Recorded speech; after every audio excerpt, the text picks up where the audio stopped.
كافها يا عين صاد. ذكر رحمة ربك عبده زكريا إذ نادى ربه نداء خفيا قال رب إني وهن العظم مني واشتعل الرأس شيبا ولم أكن بدعائك رب شقيا وإني خفت الموالي من ورائي وكانت امرأتي عاقرا.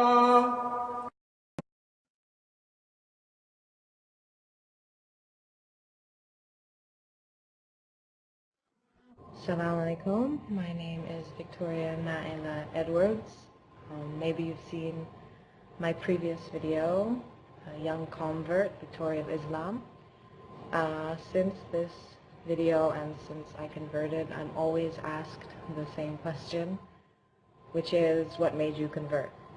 I thought I would save myself some time repeating my story over and over again and tell you myself and tell everybody in YouTube my story of how I converted. Before I tell the story of how I converted, you should know some history about me. I was atheist before. I didn't believe there was a God or an afterlife or another life or anything.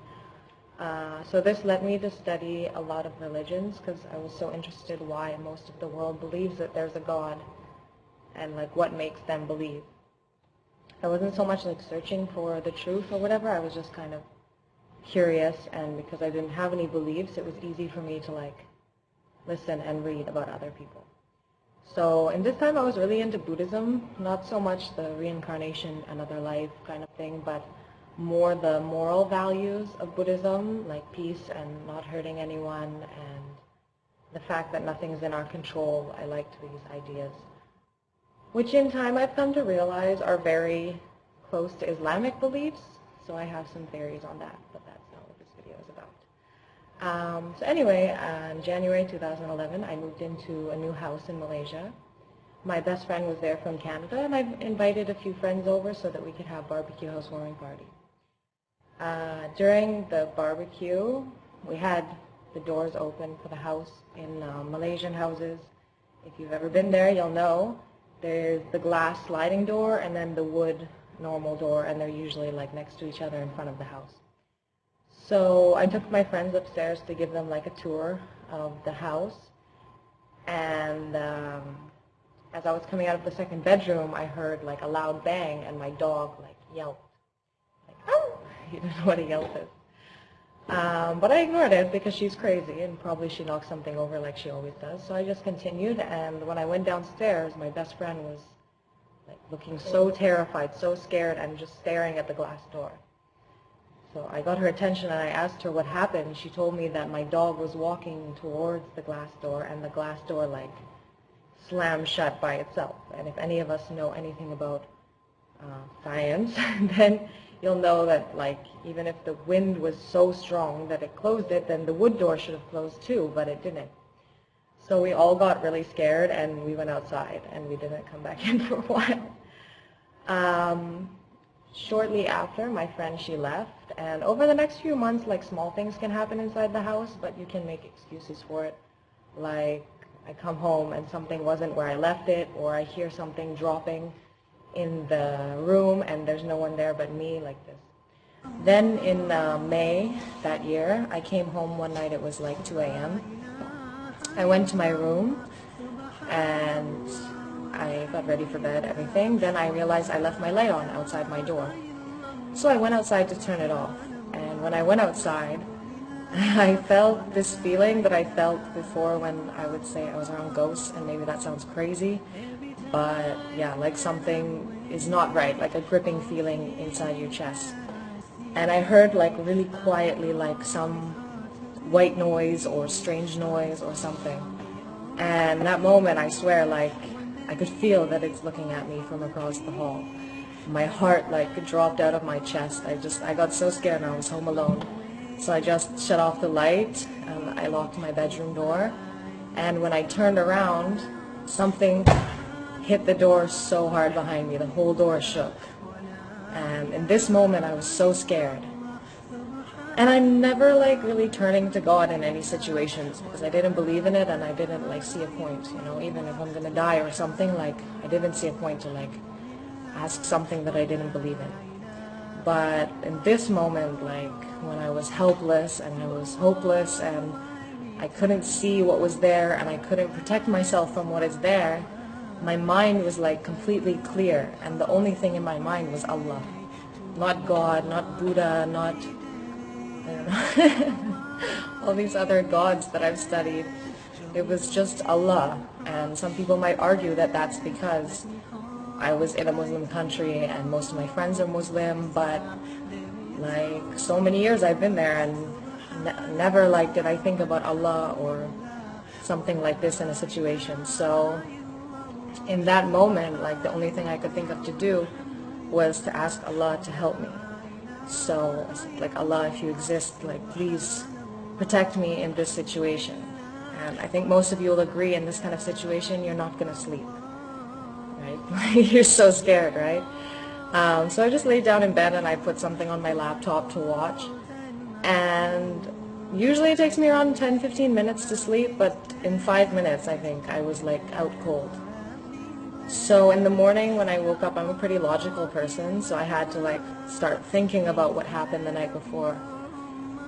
So I said like, Allah, if that was you, like thank you for protecting me.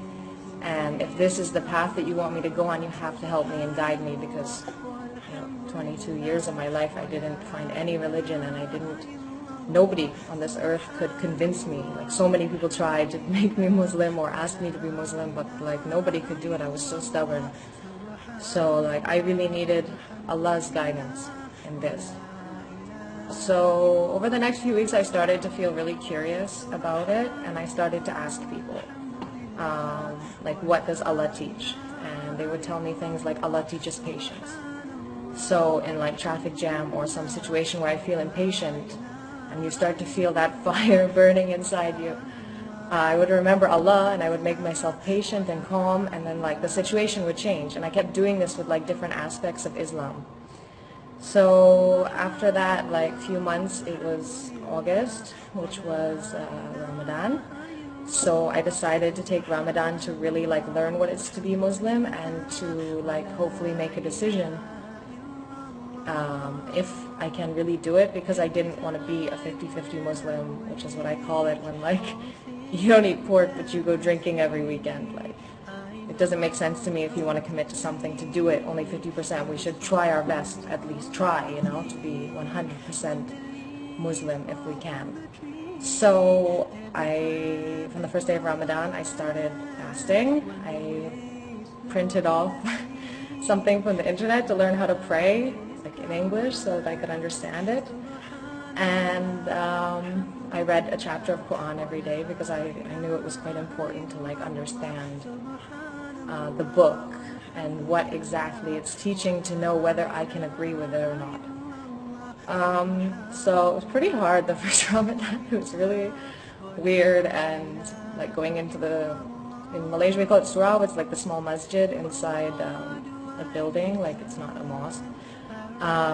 Going in there the first time, not knowing if I have to do wudu before or after, it was quite interesting. But about halfway through Ramadan, I decided that I didn't want to live or not live the next day, not being Muslim. So after Isha prayer, I sat in my living room and I said Shahada in English, which maybe some people say is wrong, but I didn't know any different at that time. And yeah, from that moment I was Muslim. So I hope this story inspires you, or at least entertains you. And inshallah, you're gonna see more videos from me. You know, I've been thinking about it for a long time, and I don't know what's holding me back. Probably shaitan and being busy and being a bit scared, maybe. I don't know. So inshallah, soon you're going to see more videos about my views on Islam and the, I wouldn't say problems, but flaws with our ummah today.